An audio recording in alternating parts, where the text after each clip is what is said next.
Hello friends, எல்லாரும் எப்படி இருக்கீங்க? இன்னைக்கு நம்ம எதை பத்தி பேசுறோம்னா, மனிதர்களை வேல்யூ பண்ணுங்க, அவர்களுடைய பணத்தை அல்ல என்ற தலைப்புல தான் இன்னைக்கு பேசுறோம். ஏன்னா நான் போன வாரத்துல நான் ஒரு திருமணத்துக்கு சென்றிருந்தேன். அது ஒரு செல்வந்தர்களுடைய திருமணம் தான்.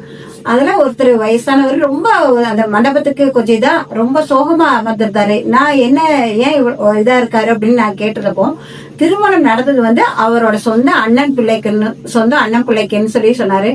ஏன் அப்படின்னா, இவரை அந்த திருமண மண்டபத்துல சுத்தமா அவர் வேல்யூ பண்ணாம வர்றவங்க எல்லாம் ரொம்ப உழுந்து கவனிச்சு எல்லாத்தையும் அவங்களுக்கு இன்ட்ரடியூஸ் பண்ணி இவங்களுக்கு இன்ட்ரடியூஸ் பண்ணிட்டு இருக்காங்க. இவரை யாருக்கும் என்னோட அண்ணனோ அப்படின்னு ஒரு எந்த விதத்துல அறிமுகமும் படுத்தல. அவர் அந்த மண்டபத்துல ஒரு தனிமையான ஒரு இடத்துல இருந்தாரு. அவர் கொஞ்சம் ஏழ்மையா இருந்தாரு.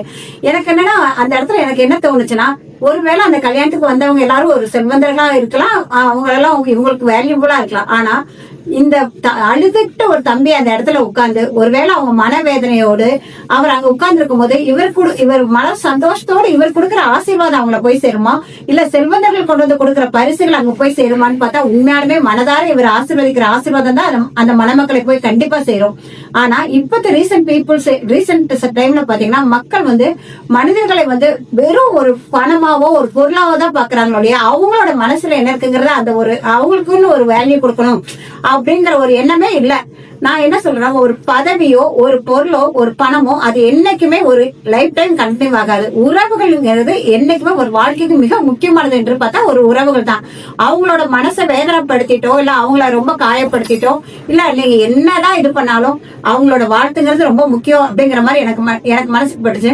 நிறைய பேர் பாத்தீங்கன்னா ரொம்ப அந்த பணத்தை பாத்தீங்கன்னா பணம் பணம் பணம் பணம் அந்த பணத்துக்கு பின்பே ஓடிட்டு இருக்கிறாங்க. ஆனா ஒரு கட்டத்துல பாத்தீங்கன்னா அவங்க எல்லாம் அவங்க தனிமையாகி நாயையும் அவங்க ஒரு பூனையை ஒரு பெட் அனிமல்ஸும் தான் வச்சு வளர்த்திட்டு இருக்கிறாங்க. ஆனா மனித நேயம் தோத்து என்னைக்கு மிருகங்கள் கூட அவங்களோட உறவு நீடிக்கிறதோ அன்னைக்கே உண்மையாலுமே நம்ம எல்லாம் செத்துட்டோம் தான் சொல்லலாம். ஏன்னா நடப்பினு தான் சொல்லலாம். ஏன்னா கூட பிறந்த உறவுகள் எல்லாத்தையும் அழைச்சிட்டு எப்பவுமே ஒரு நாய் கூடையோ ஒரு பூனை கூடையோ, நாய் பூனையை வளர்த்துறதோ அது கூட சந்தோஷமா இருக்கிறது எந்த விதத்திலும் தவறே கிடையாது. ஆனா என்னன்னா, என்னைக்கு மனிதர்கள் இறந்தார்களோ அன்னைக்கு உண்மையான இந்த நாய்களுக்கு தான் இதாயிருச்சு. அதுகளும் பாவம் அதுக்கு வளர்த்துறதெல்லாம் எந்த விதத்துல தவறா சொல்ல. பட் உண்மையாலுமே உறவுகளை ரொம்ப அடிச்சுட்டு எங்க பார்த்தாலும் யாரும் பார்த்தாலும் அவங்களுக்கு ஒரு வேல்யூ கொடுங்க. ஒரு நல்ல ஒரு தாய்மாமன் உறவுகளோ ஒரு சித்தப்பா ஒரு சித்தி எத்தனையோ உறவுகள் இருக்கு. அந்த உறவுகளுக்கு ஒரு மதிப்பு தராம எங்கும் அவங்க பணக்காரங்களா இவங்க ஏழையா அது பார்க்கவே பார்க்காதீங்க. ஏன்னா உண்மையான மனசார ஒரு சந்தோஷமா ஒரு நம்மள ஒருத்தங்க ஆசீர்வாதம் பண்றது அந்த பிளஸ்ஸிங்கிறது உண்மையாலுமே ரொம்ப இதாகும். யார பார்த்தாலும் பாருங்க, இப்போ ஒரு பண விஷயத்துல பயங்கர கராருன்னு இருக்கவங்க நான் ரொம்ப விவரம் அப்படின்னு நினைச்சுக்கிறாங்க. அது உண்மையாலுமே ஒரு விவரமே இல்லை. ஏன்னா நீங்க மெட்ராஸ்லயே பாத்தீங்க, உண்மையான அந்த வெள்ளம் வந்த புதுசுல பாத்தீங்கன்னா எல்லாம் எவ்வளவு பெரிய மாடி வீடுனாலும் கூட மழை தண்ணி எல்லா பக்கம் போயிடுச்சு. ஏன்னா இயற்கையை யாராலையும் தடுக்க முடியாது. அவங்க ஒருவேளை 10 மாடி வீட்டுல இருந்தாலும் சரி 20 மாடி வீட்டுல இருந்தாலும் சரி இயற்கையை அவங்களை தடுக்கவே முடியல. அப்படி இருக்கும்போது எல்லாரும் அடுத்த நாள் பார்த்த போது அவங்களுக்கு ஒரு எவ்வளவு பெரிய மாடி வீட்டுல இருந்தாலும் எவ்வளவு பெரிய இதுல இருந்தாலும் அடுத்த நாள் அவங்களுக்கு உணவு இல்லாம தான் ஆயிட்டாங்க அவங்க. ஏன்னா மழை தண்ணி எங்க போய் நிறைஞ்சிருச்சு. ஏன்னா இயற்கை யாராலும் கட்டுப்படுத்த முடியவே இல்லை.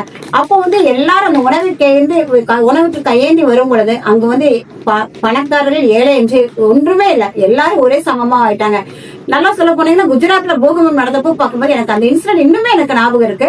குஜராத்தில் பூகம்பம் நடந்தப்போ ஒரு செல்வந்தர் வைர வியாபாரி என்றும் அவருடைய நேற்றைய நிலைமை அப்படின்னு போட்டிருக்காங்க. அவங்க பெரிய டைனிங் டேபிள்ல ஒரு 100 வகை உணவுல உட்காந்துட்டு அவ்வளவு பெரிய டைனிங் டேபிள் உட்காந்து அவருடைய இன்றைய நிலைமை அப்படிங்கிறாங்க. அப்படியே அவர் உணவை அப்படியே பறந்து குடிக்கிற மாதிரி ஒரு நிலைமை. அதை பார்க்கும்போது மனசுக்கு ரொம்ப கஷ்டமாச்சு. ஏன்னா வாழ்க்கை லைஃப் யார வேணாலும் எப்படி வேணாலும் புரட்டி போடுங்க. இருக்கிற காலத்துல எல்லாத்துக்கும் நல்லவங்களா இவங்களா நம்ம ஒருவேளை நம்ம மறிச்சாலுமா இவங்க ரொம்ப நல்லவங்க, இவங்க வாழும் போது இப்படி இருந்தாங்கன்னு சொல்லி 4 பேர்த்துல இருந்த ஒரு நல்ல ஒரு வார்த்தைகளை நம்ம வாங்கலாமே. எப்பவுமே நம்ம செத்தாலுமே நமக்கு பின்னாடி ஒருத்தங்க 10 பேர் அழுதாங்கன்னா அவங்க மனதார அழுகணுங்க. அதை விட்டுட்டு ஐயோ சனிய செத்து தொலைஞ்சிச்சு அப்படிங்கிற மாதிரி வாழ்க்கை வாழவே வேண்டாம். ஏன்னா எல்லாமே ஒரு காலத்துல அழிஞ்சிருங்க. அழியாதுன்னு போது நம்மளோட உண்மையான குணங்கள்ல தான் அழியாது ஒண்ணு. ஏன்னா எங்க அப்பா அடிக்கடி சொல்லுவாரு நிறைய. நானே எங்க அப்பாட்ட ரொம்ப பிடிச்ச கதைன்னு சொல்லும் போது பாத்தீங்கன்னா, எங்க அப்பா யாராவது ரொம்ப கேவலப்படுத்திருப்பாங்க, அடுத்த நாள் அவங்களை பார்த்து ரொம்ப சிரிச்சு பேசிட்டு போற. அப்ப நான் சொல்லுவேன், அப்பா நேத்து தான் உங்களை அவ்வளவு படுத்துறாங்க, மனுஷங்க தானம்மா, அதனால நம்ம நல்லவங்களாவே இருக்கலாம் அப்படி மாதிரி அந்த இது என்ன நான் என் பிள்ளைகளுக்குமே நான் சொல்லுவேன். என் பிள்ளைகள் கூட சொல்லுவேன், நான் அம்மா வேண்டாம்மா, அவங்க ரொம்ப இது மாதிரி பண்ணாங்கம்மா, விட்டுருமா. அது நம்ம மறப்போம் மன்னிப்போம். நம்ம நல்லவர்களாக இருப்போம். நம்ம ஒருவேளை இன்றைக்கு நம்ம மறிச்சாலும் நமக்காக வர ஒரு 10 பேர் கண்ணீர் விட்டு அழுகும் போது இவங்க நல்லவங்களா இருந்தாங்க, இவங்க வாழும்போது இப்படி இருந்தாங்கிற மாதிரி ஒரு நல்ல ஒரு வாழ்க்கை வாழலாமே. ஏன்னா எத்தனை வருஷம் வாழ போறோங்கிறது யாருக்குமே ஒரு நிஜமான வாழ்க்கையோ இல்ல நிதர்சனம் எதுவுமே கிடையாதுங்க. அதனால நம்ம இருக்கும்போது நல்லவங்களா வாழ்றதுக்கு ட்ரை பண்ணலாமா? தேங்க்ஸ்.